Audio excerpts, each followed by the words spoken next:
I do what I do.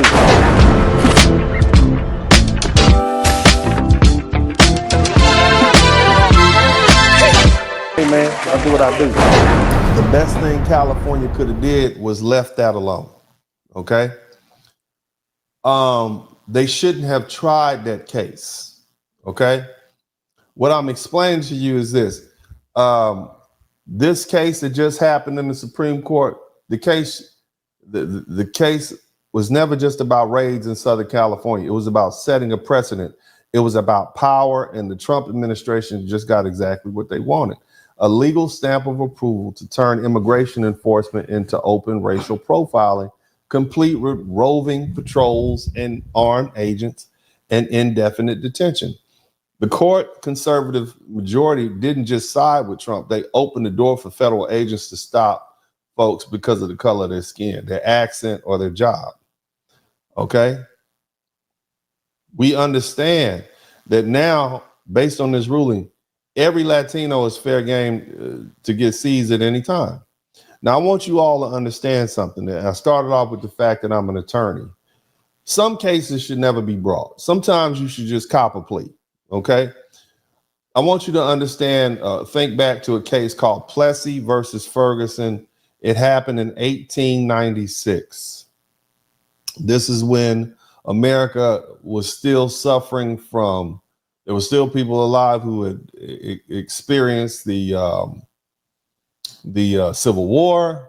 Black folks received a sort of reprieve with Reconstruction for some time period, and there were still people who were angry about that. So you had a divided America, okay? So this was a bad time for Black folks to try to push for more rights.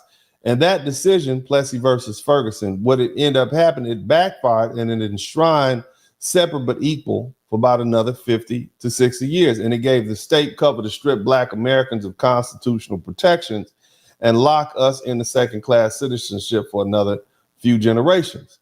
Now, today, this immigration case is serving the same role because it's green-lighting racialized raids, and the court has handed the government the legal framework it needs to normalize treating immigrants and anyone who looks like them as perpetual suspects. And here's the cruel genius of it. The case probably should have never been brought in the first place. Whatever lawyers in California thought it was a good idea to bring this case to the Supreme Court, you're idiots. That's what I'm telling you. Okay, these immigrant right groups wanted to push back on Trump's tactics, but the administrators, they baited them. They wanted that fight. They wanted to get to the Supreme Court. They wanted the ruling because they knew if they won here, they'd have precedent, ironclad, far-reaching precedent that rolls immigrant rights back for decades. Now, agents can prowl the streets, detain first and ask questions later, and funnel people into a detention system that profits off everybody in a cage.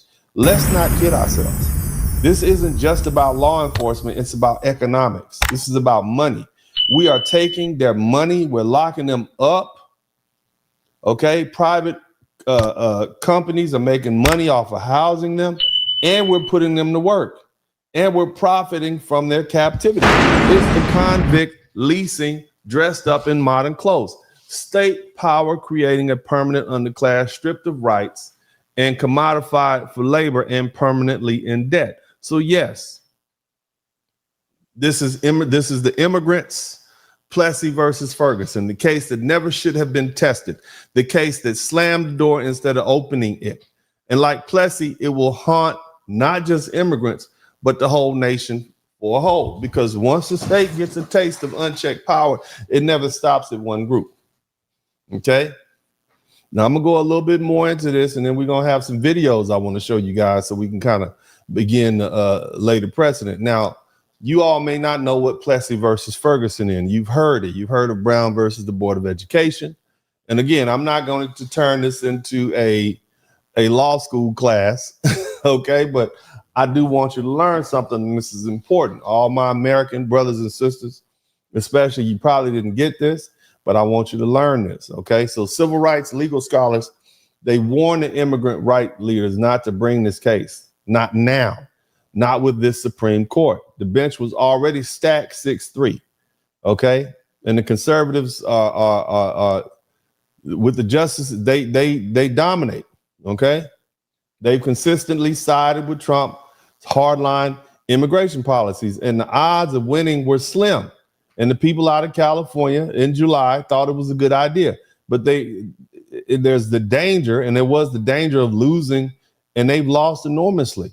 But instead of heeding, common sense, you have some hard-headed lawyers who wanted to push forward, and they were convinced that progress required a test case. But here's the truth. Progress is not a straight line always. It's a zigzag line, and sometimes it goes forward, and sometimes it gets dragged back violently. And by forcing this case at the wrong time, they risk not just losing the battle, but handing a weapon off to people who will be extremists for the next couple of generations. Again, the American public wants these immigrants gone. Black people want these immigrants gone. White people want these immigrants gone. Immigrants want these immigrants gone.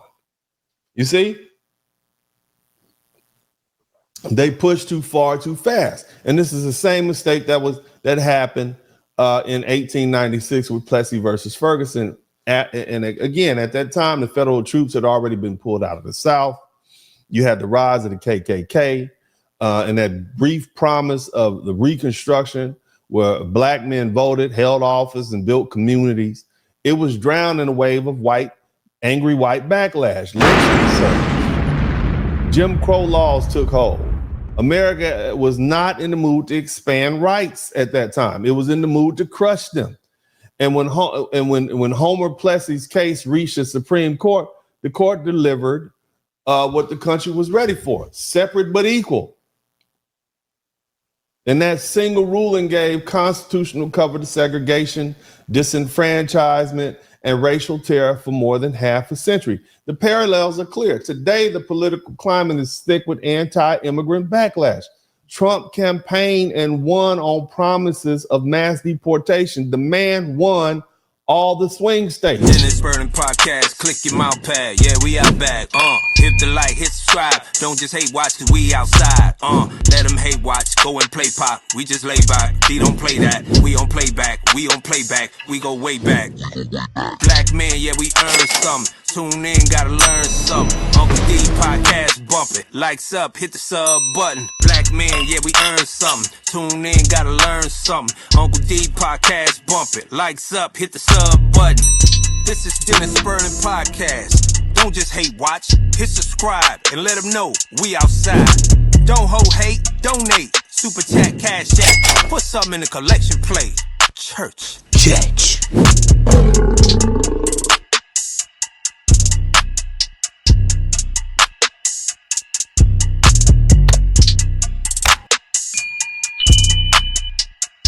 Dennis Spurling got the mic on fire. Black father, I have black son. Tune in, weekly feeling inspired. From the heart, real talk ignite. Every episode brings the light. Subscribe, hit the like, won't you dare. Share the love, you know it's family. Join us every week, don't be late. Drop some coins in the collection plate. Drop some coins, enjoy the ride. Come say hi, catch the wave, don't pass by. Lifted spirits always inside. In this podcast, joy takes flight. Subscribe, hit the like, won't you dare. Share the love, you know it's fair.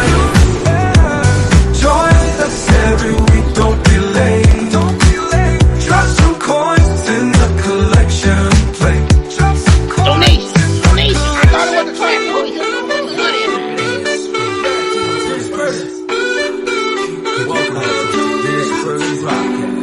Hey man, I do what I do.